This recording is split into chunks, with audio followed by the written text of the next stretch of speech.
Well, we were in the process of weighing our first batch of eggs that we brought in for 2024.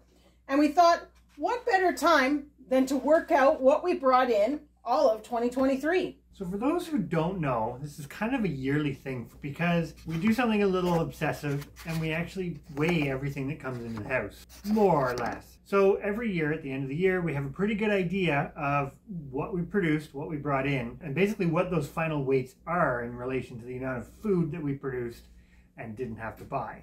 So on our third year now of tracking our weights and what's come in from the homestead and what we've grown and produced, I would say that we're getting a pretty good idea of what we require. One thing that we did notice the very first year we started tracking, boy, we went like whole hog. In 2021, we brought in 3,155 pounds of food. Exactly. Which was a lot. It was a lot of food. It was amazing. So of course we went right from that to the next year where we didn't do quite as well. We didn't think we needed to grow as much. We kind of were like, well, we'll just take that step back. And we had some setbacks too. So we ended up with 2,221 pounds of food. So quite a bit less. At the same time, we still had some stockpile in the pantry from the first year, 2021. So it does all equal out. Yeah. But that brings us to 2023. And 2023 has been, despite all the weeds, a fantastic year in the garden. And a fantastic year, really, for sheep production. Just everything, all in all, has been really, really good. So one thing with our channel right now, we're trying to refocus it a bit to the things that you can do in your backyard. And while we keep everything together here for our total weights, but there's sort of two items in particular that really go beyond that. And that's lamb, obviously, and our apple production, because those take place in a further out zone from really our backyard, and they use a lot more of our full 38 acres. So I'm going to give you the values in poundage of what we brought into those two things right now, and then we'll talk about everything kind of in a bit more detail. So for lamb, in 2023, we brought in 392 pounds, which that's pretty good. That's on the meat side of it, spoiler alert, that really is our principal meat item. So basically, if you kind of break that down, and it never works out perfect, but that works out to be about 8 lambs. Shameless plug here, if you want to check out more on sort of our sheep and how we do that, check out our Life Raising Sheep channel, where we're going to basically go through exactly that, our life raising sheep and how they provide for us as a family of 4. The other part of this is our apples. Now, the apple orchard isn't really an orchard. For those who don't know, they're essentially wild escaped apples, so they're not named cultivars, and we have over 300 of them. But they are scattered throughout the pastures away from the house.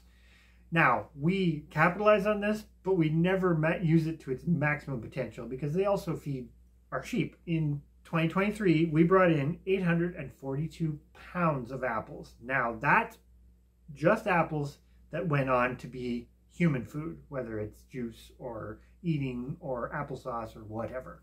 Those two things together amounted to 1,234 pounds produced from sort of outside of the backyard part of the homestead. So now that Chris has kind of covered the parts that really aren't included in that close to home backyard, you know, that 2 acres, 2.5 acres that we're farming intensively, I'm going to get into the real fun stuff.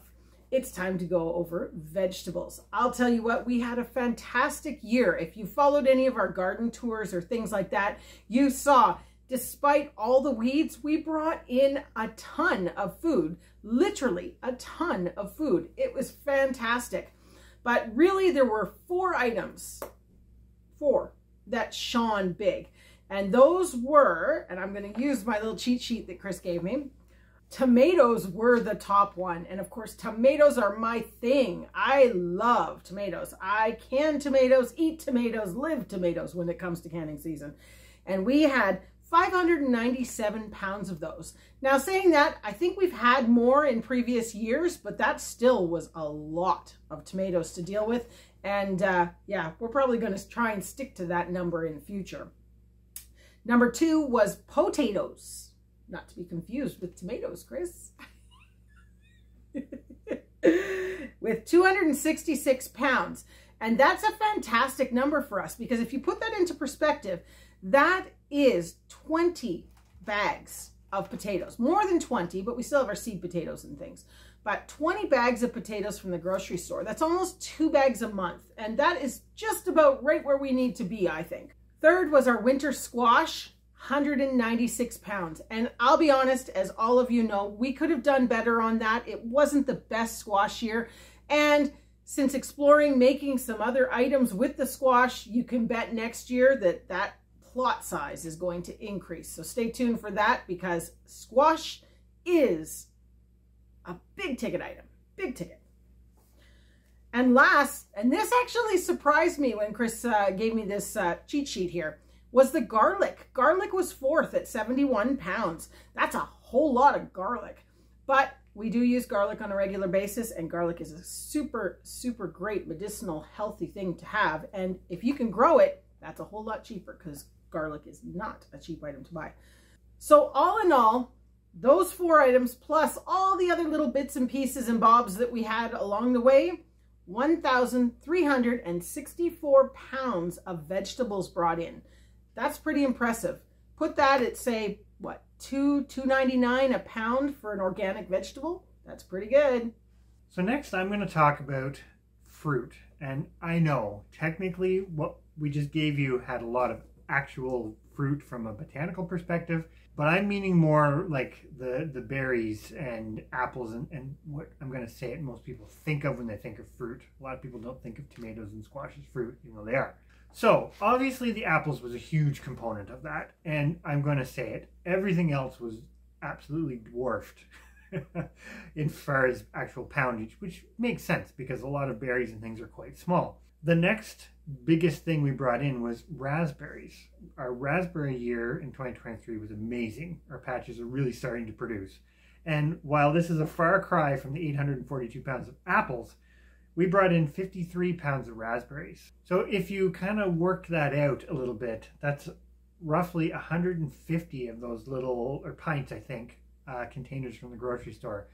And for us, depending on the time of year, they run anywhere from $3 on the cheap end to $6 on the high end. So you can do the math there. That's a lot of value in raspberries. So in total with our fruit production, or what we brought in for fruit, we brought in 939 pounds, which is a lot. Now obviously most of that was apples, but even though that's a big number, the fruit is something we say it every year, and we actually did focus a lot on expanding our fruit production and our berry bushes and all of those wonderful things this year. But the problem is a lot of those are perennials, and you're always a couple of years behind until you actually see the fruit of your labor. So stay tuned, because that's going to be a big part of our sort of growing in our backyard area going forward. I'm also going to talk about 2 other things which were far more minor from a weight perspective, but I still think they're interesting. First is grains. We do grow things that I'm going to put into that catch-all category of grains. And I'm also going to say this isn't a full weight, because there's a couple of things that we haven't weighed, mostly because there wasn't very much produced, i.e. just enough to plant again if we so desired. But I was surprised because we basically brought in 6 pounds of grains. Most of that was millet and popcorn, both of which I think are very, very promising going forward. So we'll see where that goes. There's more to talk about with grains, but considering grains are not something that very many people do produce, that was actually surprising. And the last smaller thing I'm going to talk about was herbs. Now we kind of separated the herbs out into its own category in our big spreadsheet of master list of all the weights for each week. And I mean, when you think about it, herbs don't amount to a lot because you're taking very small portions of them. But we brought in 10 pounds of various herbs. That's impressive because those all have obviously culinary properties. Some of them have medicinal properties. And you don't use them in big quantities, so they're not a bulky item. But to bring in 10 pounds of herbs to be able to use in cooking and whatnot, I don't think that's too shabby. So next we're switching gears a little bit from the plant or vegetable side of our diet to the animal protein side, so meat and eggs. In total, in 2023, we brought in 711 pounds of meat and eggs, which is good. That actually works out. If you go back to an older video where we looked at how much does it take to feed a human, and we may do some in the future on this because we think it's important. We're pretty much spot on, or very, very close to spot on, which is great.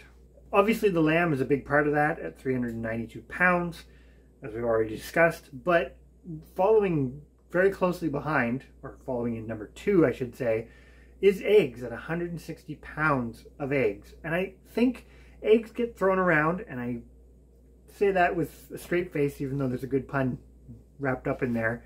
But eggs get thrown around as sort of this entry-level thing that's not a lot of value, not a lot of whatever, because everybody can do it, etc. But that's not a bad thing. That's a huge plus for it, because that's a major source of protein that you can produce in a very small space, and you can produce a lot of it. So that's already 861 grams in the books for 2024. I think that's an important lesson out of this, that that's our number 2 item. We did a lot better with our rabbits this year. We ended up with 117 pounds of rabbit, which is awesome. That's definitely showing that the rabbits are becoming a pretty big part of our homestead too. So all in all, I think this has been a really fantastic year, even though, you know, weeds and weather and things maybe didn't seem like it at the time. We still brought in a lot of food. So our grand total of what we brought in 2023 is 3,064 pounds of food. Pretty good. It's not quite 2021 levels, but it's well above 2022 levels. It's darn close to 2021 levels, and darn close to what you really do require per person to consume. As Chris mentioned earlier, we did a little video. I don't even know, this must have been in 2021, I'm sure. I don't know, we could probably find that, but we should redo it anyways. Talking about how much a person consumes, and on average, they say between 3 and 5 pounds per person. So for a family of 4. Per day. Yeah, per person per day. So that really means if you go on the low end with 3 pounds, you're really consuming between 1,100 and 1,200 pounds a year. And if you go to the high end, you're closer to the 1,800 to 2,000 pounds a year. And so we kind of went the sweet spot right in the middle, right? And then, of course, we take that, you times by the number of people, so it's 1,500 pounds per person per year in your family. So with us, with the kids half time, that's 4,500 pounds. But there are many things that we consume that we can't produce, that we don't produce. But to produce 3/4, right? I gotta think about this for a moment. Close to 3/4 of our poundage that we require right here on the homestead is incredible. It's significant. And yes. I think another thing that's interesting about that, and we've never articulated this well up until I think really the last month or so, of looking at, as many of you know, we do have 38 acres. That's a lot of acreage, but we really don't use most of it. As I kind of said at the beginning of this video, our apples and our sheep, yes, those are things that are very much more extensive. And I'm going to say it, not something that everybody can do. But when we broke the numbers down and we basically subtracted those items from it, we still ended up producing 1,830 pounds of food from just around that close. 2 acres, maybe a little less than 2 acres. I think that that's something that we've talked about. And come spring, when we can get the drone up in the air and do a little video for you guys of the layout of our land and how we use it, I think it'll be really helpful for all of our subscribers and viewers to really see what we mean when we say our property is 350 feet wide all the way back about 800 feet before it opens wider in the back with the pastures. And that's the part that we're saying intensively up around the house where you want all those plants. And actually, if you go back to our How Big is Our Garden video, that's the another actual good one. Garden space is a fraction of that, exactly. And yet we still have produced so a huge this amount. isn't bragging rights, but this is just really trying to hit the nail there with the you can grow a lot, and I mean a lot of food on a very small space. To be almost 2,000 pounds without leaving the 2 acres right around the home is very impressive. So So hopefully, if nothing else, it's inspirational. Maybe Yes. it makes you think. That We're not saying it's not a lot of work, though. True, the gardening in particular. Yeah. But hopefully it makes you think. You maybe have a little spot that you're not using well, or we're even the same. There's parts of our sort of yard that are definitely not being used to their maximum potential as far as food production, and it's something we're going to keep working on. So there you go. There's all the info. There's all the numbers. That's our yearly breakdown of what we produced, what we brought into the house as food in 2023. And yeah, we're definitely happy with it. And we certainly hope you stay tuned to see how 2024 goes, because there's going to be some changes. There's going to be some fun experiments, and we'll see where it takes us.